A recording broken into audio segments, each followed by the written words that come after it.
All right, everybody. First spring practice report. Smokey Investment Team, of course, brings these out to you each and every spring and fall camp.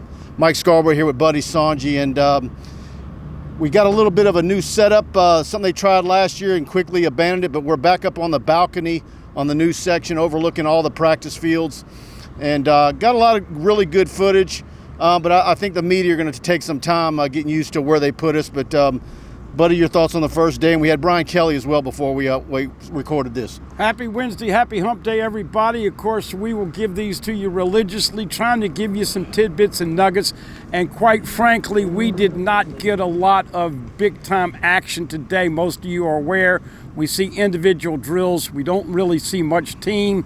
We'll get into that. We'll have more availability to watch the whole practice on Saturday, but it's early. It's a work in progress, and we'll get into some players. We'll get into some units, and you and I are always going to break down things. And the first thing I talk about, and I asked Coach Kelly about this, is rebuilding that offensive line. Now, Braylon Moore is expected to be the starting center, but he's running two. DJ Chester was running one. BK said, don't worry about depth charts right now. None of that is important.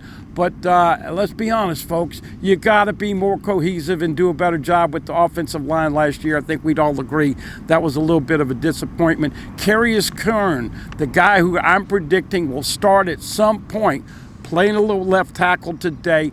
DJ Chester, Paul Mubinga, Tyree Adams at left tackle. So we'll get into some of the players. Hope everybody doing well and enjoying our reports. But look, there's not a lot of substance with what we saw this morning. We're going to see a lot on Saturday. We get 20 minutes, but we get to stay for the entire practice.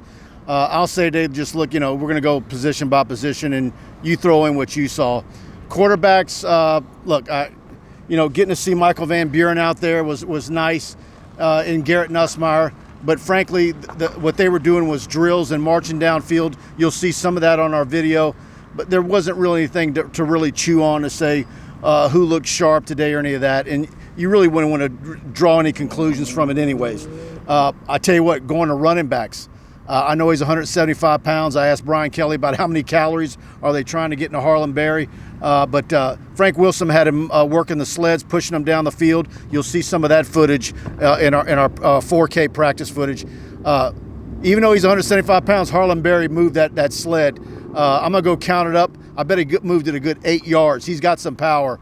But you sure would like to see him get to 190 in a hurry. Well, they got him listed at 185. I don't think a lot of the media believes that. But look, he is going to be a very versatile ball player. You'll see him in space. You'll see him catching balls out the backfield. Can he run inside the A-gap with those big, ferocious D linemen? That remains to be seen. Back to quarterback real quick. Like Michael Van Buren, I think people forget he started 8 games last year with Mississippi State. Throws it well. Look, folks, this is Nuss's year. Everybody knows he's going to be on the early charts with the Heisman, throwing it well, and I think Chris Hilton looks appreciably better. He was the guy leading the drills. Hilton, Xavier Thomas, and Aaron Anderson with the ones. Barry and Brown, you're going to love the way this young man flies. LSU's got more speed, and what that means, Mike, they've got to hook up with more deep balls in the vertical passing game. Got a little wind out here. If there's wind on the mic, we'll get that fixed up. I need to add a little foam to it. Of course, we're brought to you each and every spring, fall with the great folks over at the Schmolke Investment Team. So are you tired of watching your money sit idle? It's time to get off your couch or your assets and start investing. Every moment you wait could be a missed opportunity to manage your wealth. At the Smokey Investment Team, their financial advisors are ready to kickstart your investment journey. Whether you're a new investor or looking to expand your portfolio, they've got the expertise to guide you every step of the way. So stop procrastinating. Don't let fear hold you back. Take action now and help safeguard your financial future. Call them at 318-448-3201 or visit www.smokeyteam.com and or stop by their office at 128 Versailles Boulevard in Alexandria for a free initial consultation. Your future's in your hands. Let's make it happen. And, of course, securities and advisory services offered through LPL Financial, member FINRA/SIPC. All investing involves risk, including loss of principal. No strategy assures success or protects against loss. Caden Durham looked fantastic. I didn't get to see a whole lot of Caleb Jackson. But we're going to get, each day we're going to look at our film, go back and say, okay, we missed this group. We'll make up for that tomorrow. But I think we got as much as we could today. First day of practice is always jam-packed with media, buddy. And when they switch fields, we're all trying to get in these little spots with our video. And so, but I think we got a little bit of everything. I know I particularly was focusing on Kyle Williams in the defensive tackles. I really liked what I saw there, just watching him interact with the players, moving them around, showing them, ways to, move their body and angles, getting their hips lower, that sort of thing. And I think he's going to be a really nice addition.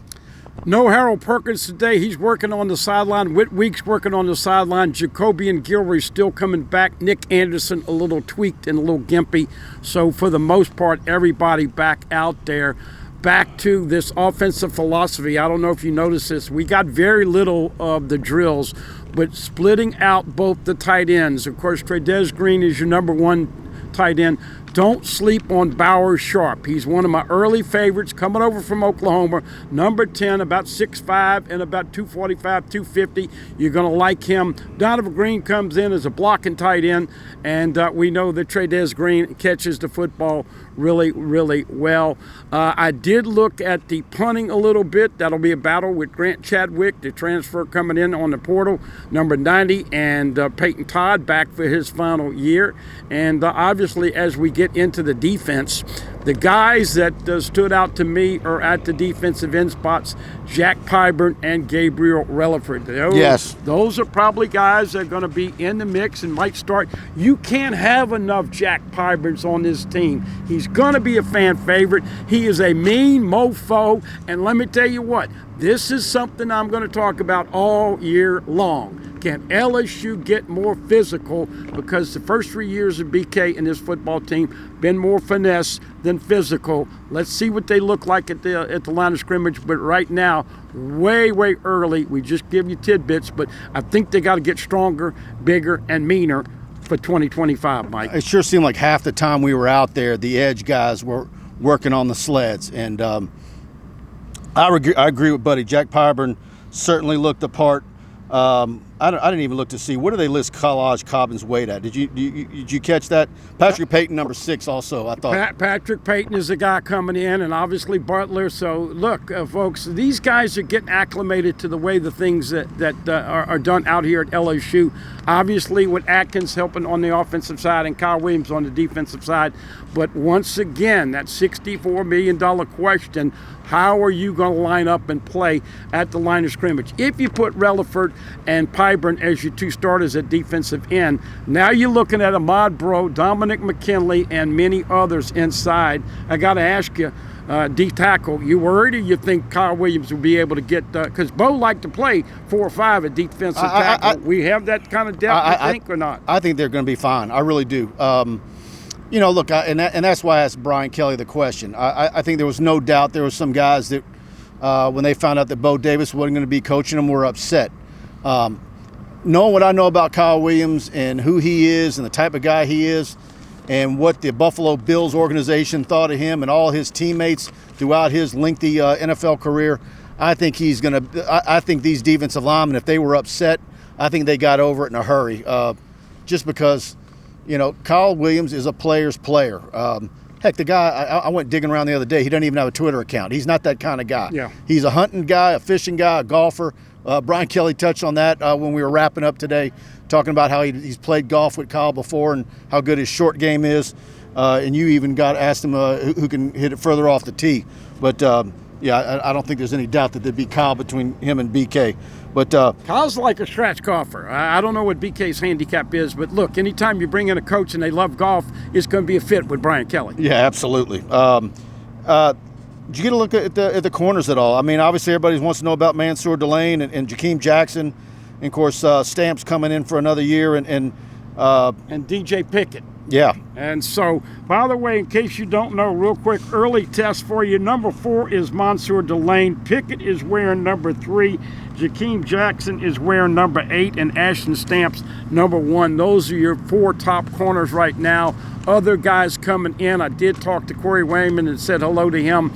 as we were leaving. And look, everybody knows you've got to get better with the defense. This has been a struggle.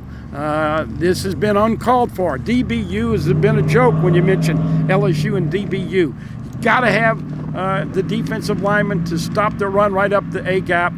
Linebackers, Wes Weeks, but here's one that you don't want to sleep on. Take note of number 30 when you start to see film. Charles Ross, you're going to love his motor. He can outrun Devon Keys and others. And so, but back to the secondary, I think they'll be better at corner. One of the big questions I have, what kind of consistency are you going to get at the safety play?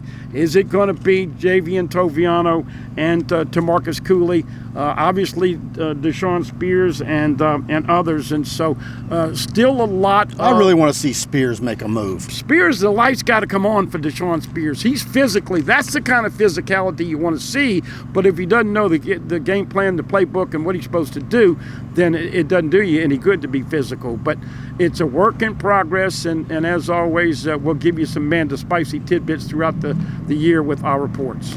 All right, everybody. Don't forget, TigerBait Live tonight at 6 o'clock. Buddy and I will talk about it some more. And at that point, we'll have been able to watch our practice video. I shot it in 4K 60. You're going to have some fantastic video right here on this YouTube channel, uploaded about a little bit after this goes up. And inside LSU women's basketball, me and Emily Ward at 7:30. Maybe a special guest will join us there. And we'll be back out here, tomorrow? No, Friday. Friday and then Saturday. Friday and Saturday. Saturday is the big day where we really get to see a lot more and be able to talk more, I think, educated about a lot of these guys. Today was just is what it is. I will say, I don't know that a whole lot of media guys are liking being on that balcony rather than versus a sideline. We'll see if this is permanent. It might be. But certainly my fellow media guys that are shooting footage with their cell phones are in a bad way right now. I will throw in this at the end. LSU is going to be faster, appreciably faster on offense. You know, when Chris Hilton got tied up and never came back until late in the year, they didn't have that vertical threat. Look for Joe Sloan and BK to stretch the field and go for the long pass. Destin Hill can run. Obviously, Barry Brown can run. You know Anderson took a kickoff for a touchdown. You know Xavier Thomas took a kickoff for a touchdown. And so Nick Anderson, as we said, gimpy a little bit. LSU loaded with a lot of depth at a lot of positions, but it's still early to say who the stars. But I think they will be appreciably faster with some of those guys. And this is a big advantage with Nuss. You got to admit, they didn't use the vertical pass and the deep ball enough until Hilton came back. Chris Hilton, by the way, looking like he knows this is his year. He's the first one to the drills. Same thing with Trey'Dez Green. And so a lot of leadership going on right now. These transfer portal guys are feeling it out, but we got a feeling that 7 or 8 of those guys are going to end up being starters. It's absolutely Garrett Nussmeier's team, and he certainly is every bit a Heisman Trophy candidate and very much legit. And with the weapons he's got, if that offensive line comes together, I think they can absolutely get it done. Anything you want to add on the way out? Just that we'll be out here. Appreciate all of you guys viewing, and we'll give you some more substance when we get a chance to see. There was not a lot to pick up, but we gave you an overview, and obviously everybody knows that a lot of teams are not having a quote-unquote spring game. LSU will release something in the coming days about what that format will be. Might even be later this afternoon, the way they were saying, but it's not going to be really a spring game, maybe just an open practice. Everybody's going away from it, and LSU is going to be no different. Look, guys, if y'all enjoyed this practice report, do us a favor, hit that like button, share it to your Facebook feed, text it out to your fellow LSU buddies. We're very much appreciative. And again, if you haven't subscribed to our channel, hit that subscribe button, notification bell, as every one of these practice reports, player interviews, etc., our live shows come on. You'll get a notification on your phone immediately, and we appreciate all of you guys supporting TigerBait. That's it. All right, everybody, we'll see you on the other side. Y'all have a good rest of the day.